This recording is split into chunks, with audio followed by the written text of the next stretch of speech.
Hello everybody and welcome back to Money 2020 Europe. We're here on the third and final day of the event and I'm very glad to be joined by Taavi Tamkivi, the CEO and co-founder of Salv. Taavi, how are you? Hey, I'm really good. Thank you for having me here. Thank you. Well, it's day 3 of Money 2020 now. How are you finding the event so far? Yes, it has been really useful and great. I've been meeting with many people, existing customers, potential customers, media partners, investors, future investors, old friends, old colleagues. So I really enjoy the crowd that's around us here. Well, that's fantastic. Yes, it seems like everybody's here, so it's a lot of people to talk to. And you're due to speak on the stage at 2:30, is that right?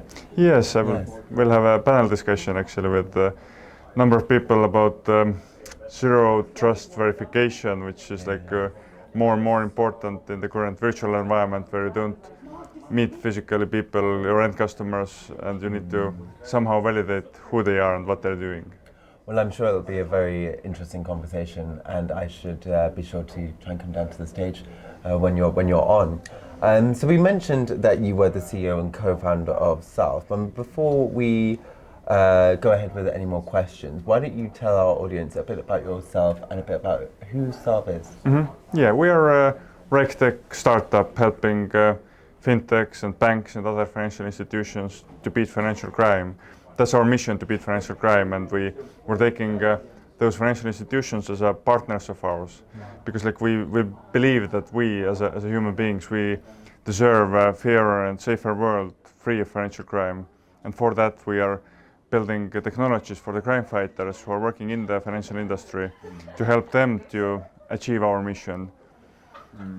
Well, that's fantastic. I mean, we've seen financial crime become an ever increasing problem in the industry. So it's really good to see companies like yours working, fighting the good fight, as it were.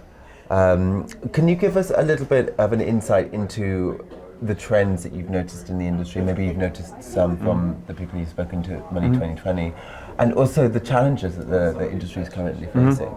One, maybe you mentioned already, one trend which is going in the right direction is that we have seen more and more crime happening, or we have heard about more crime happening, and that's really positive in the sense that it's coming into the awareness of the wider audience, what are the what's happening in the financial world. Also from the crime point of view, we're talking about Ukrainian war and the sanctions which are being applied, sanction packages, and everyone is keen to understand if Russian oligarchs' money is landing in the London real estate or not, or how to stop it.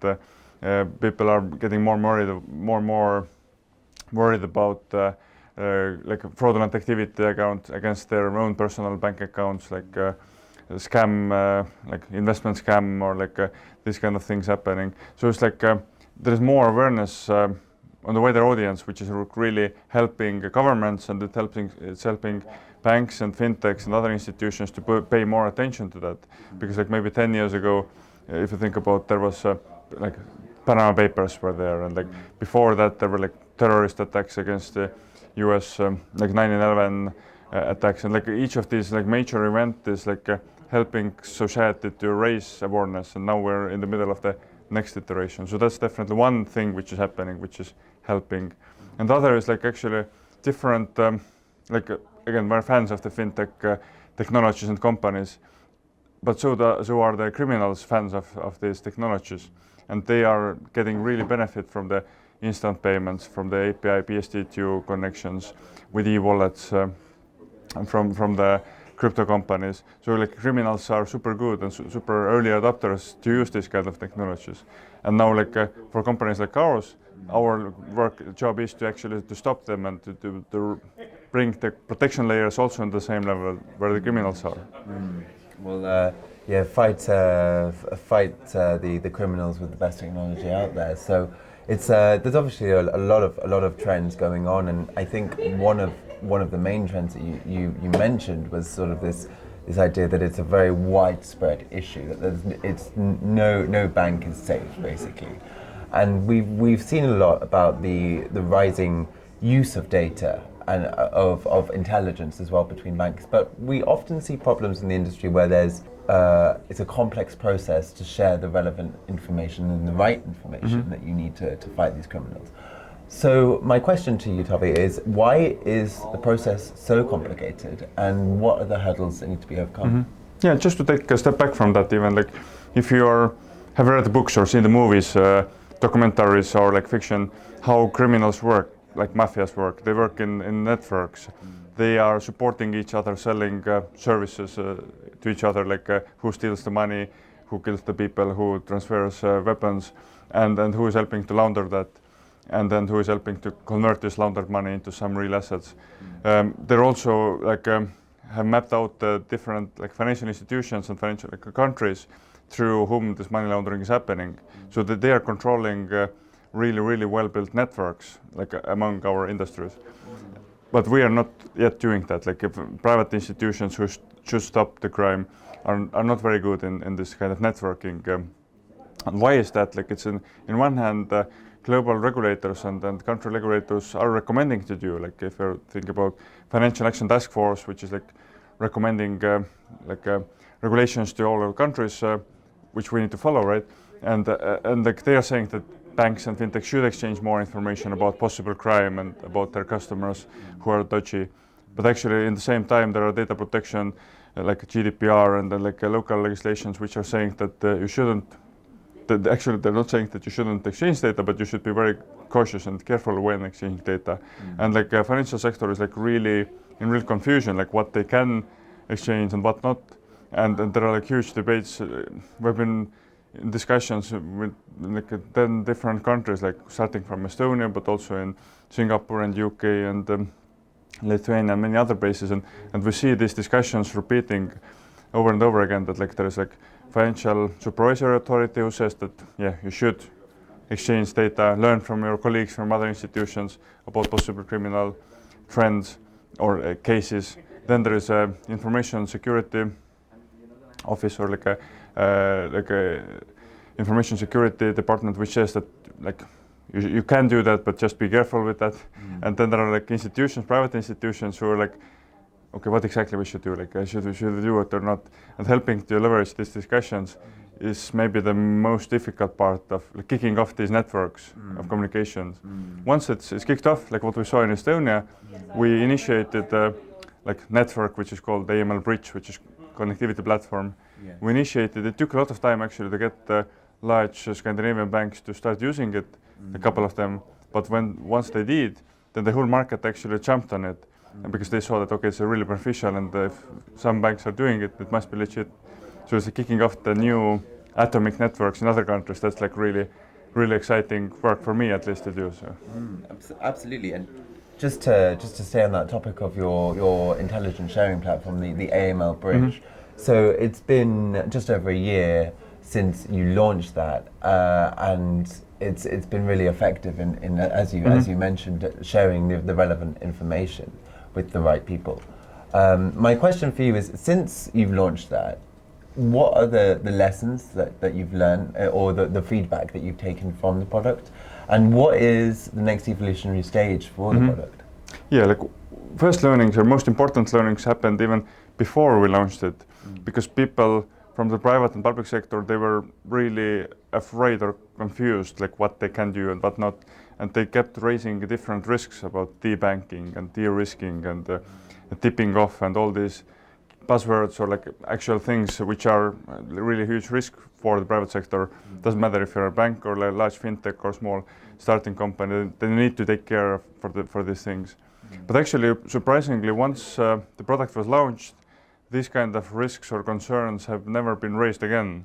So it's like shows that once, like if the will is there and like if technology is there and the agreements are put in place properly, then these risks can be mitigated. And there are like a lot of really positive like learnings that banks are claiming and fintechs who are part of the networks are claiming that the amount of information that they do exchange now between each other about the possible crime, it has increased by tenfold.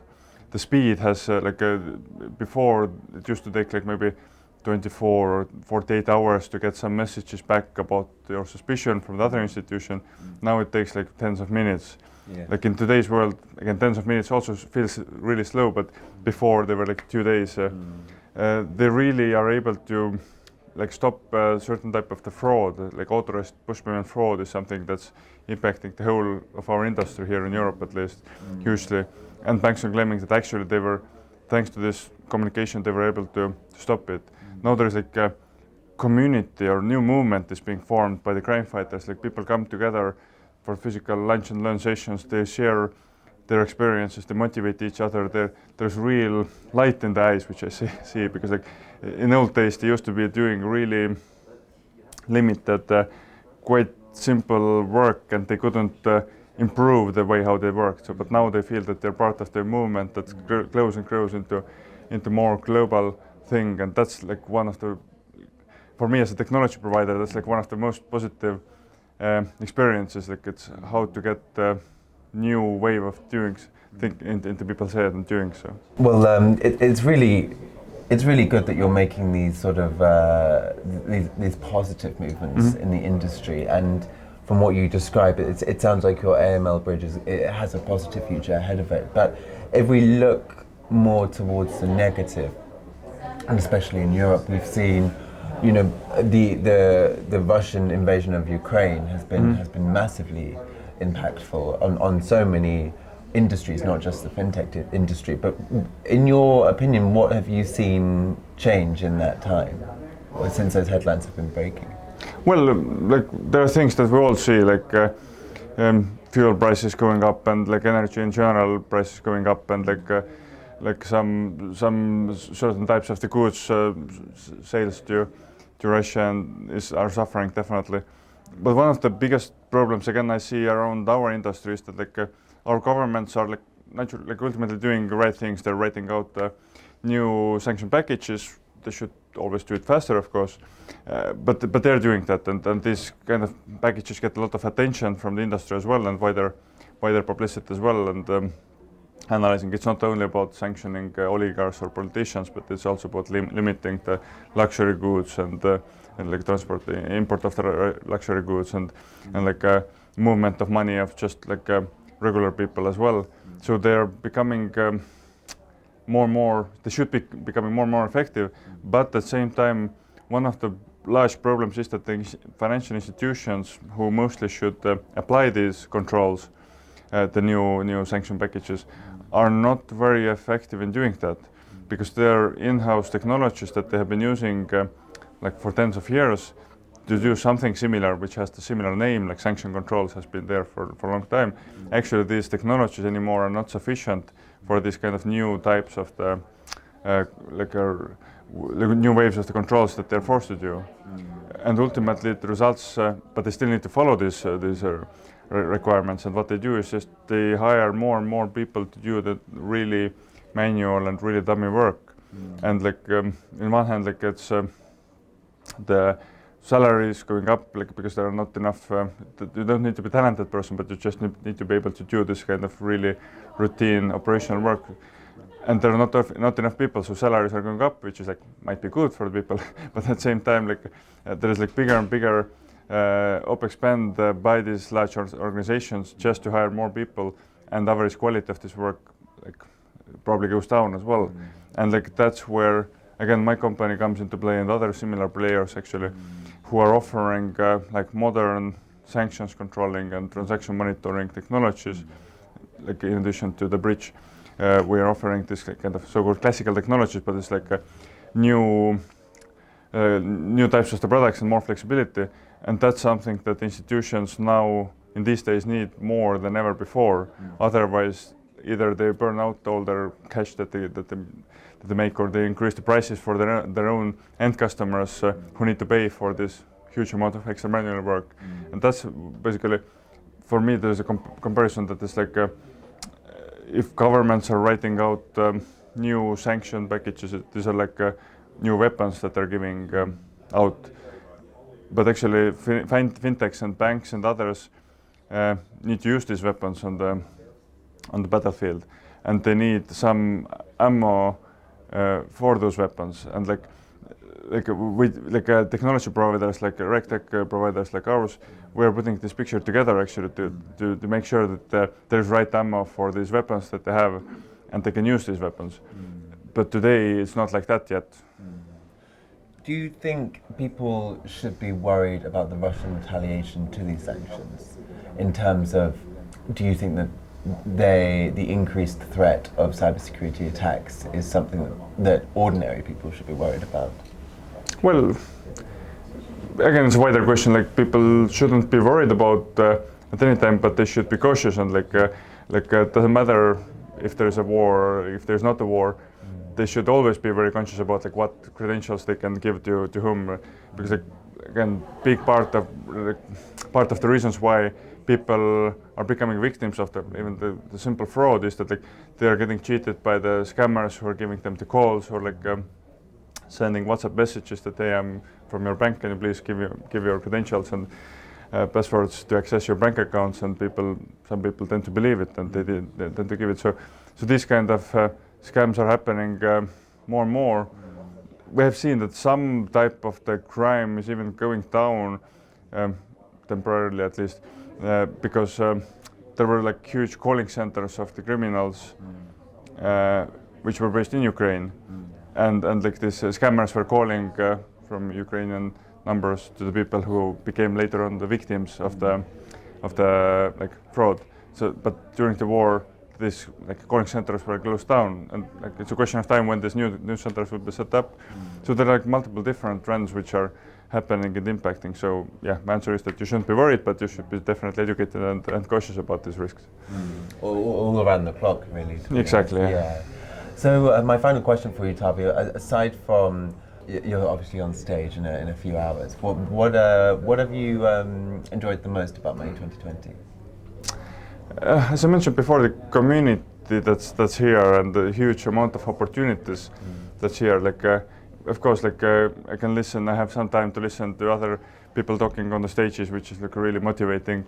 But also, like I'm seeing like how much my team did the preparation work before they went, because like we saw how obviously we knew how large it will be, but like seeing the like the members and audience, different companies who are coming here, like there was preparation work already many weeks earlier, that where we went through like with whom we would like to meet, and like agreeing the meetings and setting the agendas and like building up the interest, and then now we're super busy with meeting and talking with different people, and after the event again there are like loads of follow-ups and things going on. So it's like not only the event is 3 days, but actually it's like things which are happening before and after, and I'm really positively surprised how professionally this whole thing can be taken while still enjoying the event itself as well. So it's a hard work, but it's also like really enjoyable hard work. Oh, well, it's been fantastic, and it's also been really fantastic to speak to you today. So Taavi Tamkivi from Salv, thank you very much, and good luck with your talk as well.